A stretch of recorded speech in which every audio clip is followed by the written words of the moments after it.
Hello students, आपके सामने ये प्रश्नावली 13.1 का क्वेश्चन नंबर 2 है। कोई बर्तन एक खोखले अर्धगोले के आकार का है जिसके ऊपर एक खोखला बेलन अध्यारोपित है। अर्धगोले का व्यास 14 सेंटीमीटर है और इस बर्तन की कुल ऊंचाई 13 सेंटीमीटर है। इस बर्तन का आंतरिक पृष्ठीय क्षेत्रफल ज्ञात करना है। तो पहले तो हम ये समझ लेते हैं कि इन्होंने क्या क्या चीज कहा है। सबसे पहले तो एक खोखला अर्धगोला का है जो कि एक कटोरे के जैसा होता है।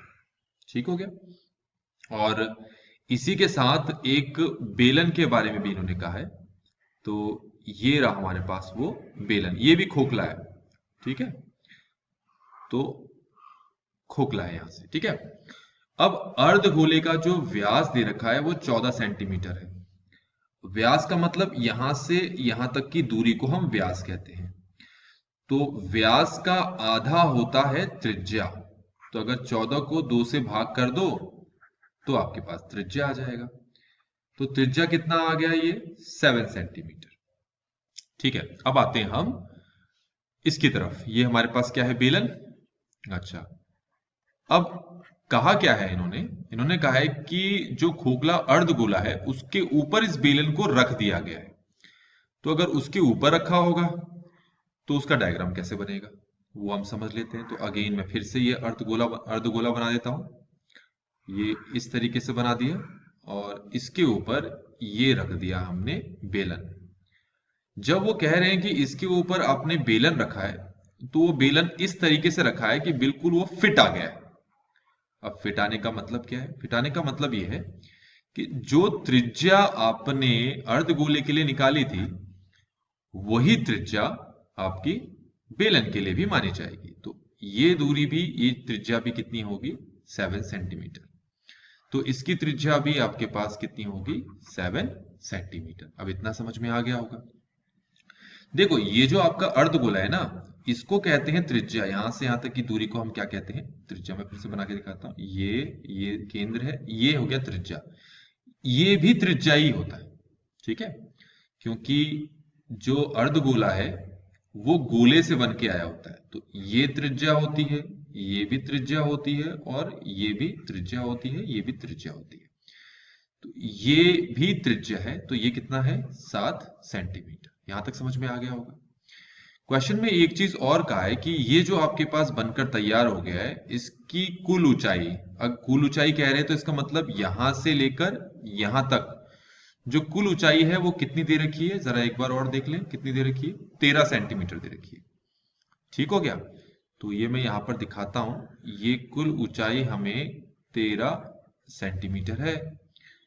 और यहां से यहां तक, जो कि मैं आपको पहले ही बता चुका हूं कि त्रिज्या है, ये कितना है, 7 सेंटीमीटर। तो फिर ये जो बेलन रह गया, इस बेलन की ऊंचाई कितनी होगी? तो ये जो आपके पास 13 है, इस 13 में से 7 को घटा दो तो ये बेलन है, इसकी ऊंचाई आ जाएगी 6 सेंटीमीटर। मैं यहां पर भी लिख के दे देता हूं। तो बेलन की जो ऊंचाई आ जाएगी वो आएगी 6 सेंटीमीटर। यहां तक बच्चों समझ में आ गया होगा। तो अब शुरू करते हैं। क्या फाइंड करने के लिए कहा है क्वेश्चन में? आंतरिक पृष्ठीय क्षेत्रफल निकालने के लिए कहा है। तो जो बेलन है, पहले तो मैं यहां लिख लेता हूं, आंतरिक पृष्ठीय क्षेत्रफल निकालना है ना। तो इसमें जो ये हमारे पास है अर्धगोला, तो इसका वक्र पृष्ठीय क्षेत्रफल हम यहां पे लिखेंगे, जो कि होता है हमारे पास कितना, 2πr²। जब आपके पास कोई चीज खोखली होती है तो उसका हम वक्र पृष्ठीय क्षेत्रफल ही लेते हैं। प्लस ये जो हमने बेलन लिया है ये भी तो आपका खोखला है, तो इसका भी वक्र पृष्ठीय क्षेत्रफल लेंगे, जिसका फॉर्मूला होता है 2πrh। यहां तक समझ में आ गया होगा बच्चों आपको। अब सॉल्व करते हैं। अब इन दोनों में से हम क्या करते हैं, कॉमन निकालेंगे। तो देखो 2 कॉमन आ जाएगा, पाई कॉमन आ जाएगा, और एक r कॉमन आ जाएगा। तो 2πr तो हो गया कॉमन। तो यहां से क्या बचा, एक r बच जाएगा। प्लस आएगा और ये h आएगा। यहां तक क्लियर हो गया होगा आपको। तो 2 मल्टीप्लाई पाई का मान हम रख लेते हैं 22/7, r का मान है हमारे पास 7, ये r है 7 और ऊंचाई है 6। यहां तक समझ में आ गया होगा आपको। अब 7 से एक पहाड़े से कट गया, इसको इससे गुणा करेंगे तो आएगा 44, 7 को 6 के साथ जोड़ेंगे तो कितना आएगा 13।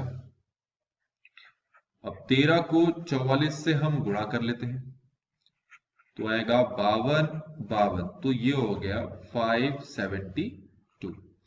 तो बच्चों ये आ गया 572 सेंटीमीटर स्क्वायर।